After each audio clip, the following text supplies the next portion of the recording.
வணக்கம்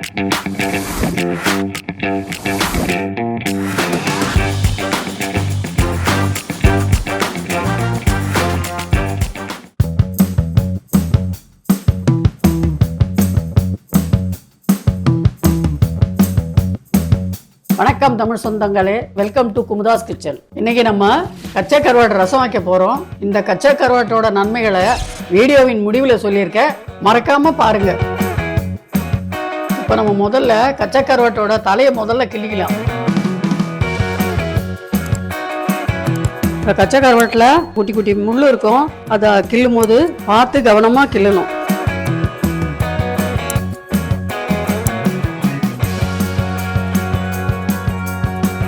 வர்றது மழை காலம், பசங்களுக்கு கச்சா கருவாடு ரசம் வச்சு கொடுங்க.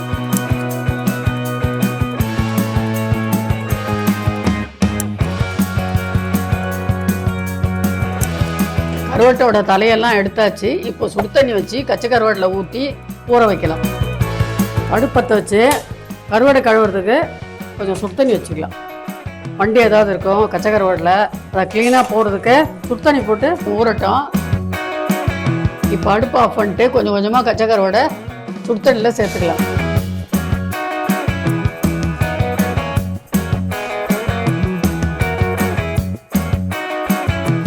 கச்சா கருவாடை கொஞ்ச நேரம் ஊறட்டும். இப்போ நம்ம ரசத்துக்கு ரெடி பண்ணிக்கலாம். புளி எடுத்திருக்கேன், 2 தக்காளி போட்டுக்கலாம். ஒரு ஜோதில் தண்ணி ஊற்றிக்கலாம். இதை கொஞ்சம் நம்ம சூடு பண்ணிக்கலாம். இப்போ எதுக்காக சூடு பண்ணுறோன்னா கரைக்கிறதுக்கு ஈஸியாக இருக்கும். இப்போ இது சூடாயிடுச்சு, இதை ஆஃப் பண்ணிவிட்டு மிளகு சீரகம் ரெடி பண்ணிக்கலாம். இப்போ மிளகு சீரகத்தை வறுத்து எடுத்துக்கலாம். 1.25 டீஸ்பூன் மிளகு சீரகம் நல்லா வறுத்து எடுத்துங்க. மிளகு சீரகம் வறுத்து போடும்போது நல்ல வாசனையாக இருக்கும். 4-5 பூண்டு பல்லும் சேர்த்துக்கலாம். பூண்டை சேர்த்துட்டு நல்லா கிளறுங்க. கேஸ் ஆஃப் பண்ணிவிட்டு மிளகு சீரகம் பூண்டை தூள் பண்ணிக்கலாம். இப்போ நம்ம மிக்ஸி ஜாருக்கு மாற்றிக்கலாம்.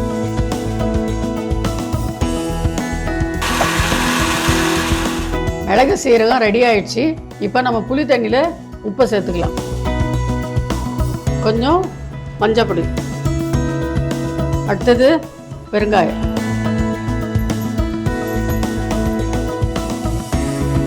இப்போ இதில் தண்ணி ஊற்றி கரைச்சிக்கலாம்.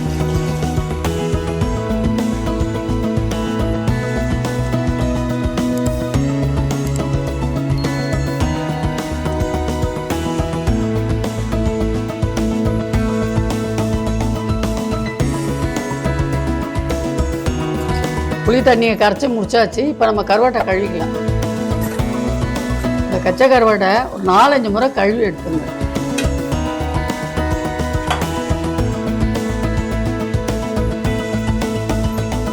இப்போ கச்சா கருவாட்டில் கொஞ்சம் மஞ்சள் பொடி போட்டு கழுவிக்கலாம்.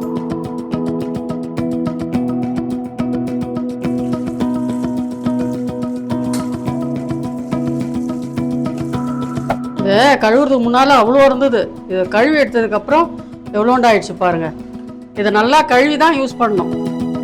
சளி அதிகமாக இருக்கவங்க கண்டிப்பாக இந்த கச்சா கருவாடு ரசம் வச்சு சாப்பிட்டா நல்லாயிருக்கும். கச்சா கருவாடு கழுவி முடிச்சாச்சு. இப்போ ரசத்தை ரெடி பண்ணிக்கலாம்.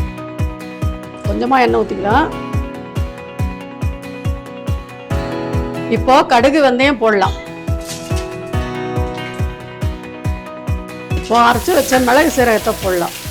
மிளகு சீரகம் உடம்புக்கு ரொம்ப ஆரோக்கியமானது, அதனால் அடிக்கடி உங்கள் உணவில் சேர்த்துக்குங்க. இப்போ நம்ம கொஞ்சம் கருவேப்பிலை சேர்த்துக்கலாம். இப்போ கொஞ்சம் கொத்தமல்லியும் சேர்த்துக்கலாம். நல்லா கிளறி விடுங்க.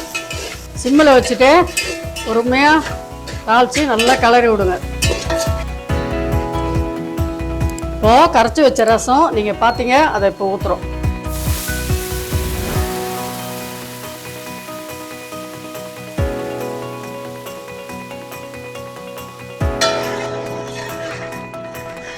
இன்னும் கூட கொஞ்சம் தண்ணி ஊற்றிக்கலாம்.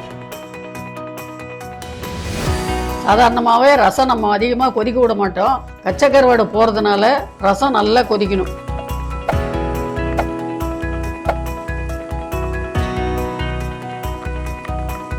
இப்போ கொஞ்சம் கொஞ்சமாக ரசத்தில் கச்சை கருவாடு சேர்த்துக்கலாம்.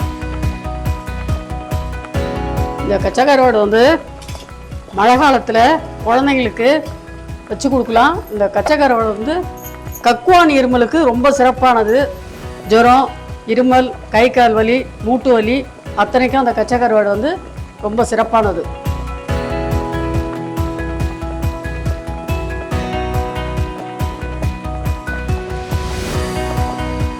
மிளகு, சீரகம், பூண்டு, வெந்தயம், கடுகு எல்லாம் போட்டது நல்லாயிருக்கும். குழந்தைங்களுக்கு வச்சு கொடுங்க.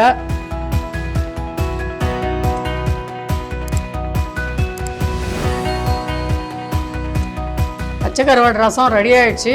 வாசனை கமகமகமான்னு வருது. இந்த மாதிரி ரசம் வச்சு குழந்தைங்களுக்கு பெரியவங்களுக்கு கொடுங்க. மழை காலத்தில் குழந்தைங்களுக்கு கண்டிப்பாக கொடுங்க. இருமல் வந்து சேராது, சளி சேராது. முதல்ல லங்ஸில் இருக்க சளி பூரா வந்துடும். பச்சை கருவாடு ரசம் ரெடி ஆகிடுச்சு. இதே மாதிரி உங்கள் வீட்டில் செஞ்சு பாருங்கள்.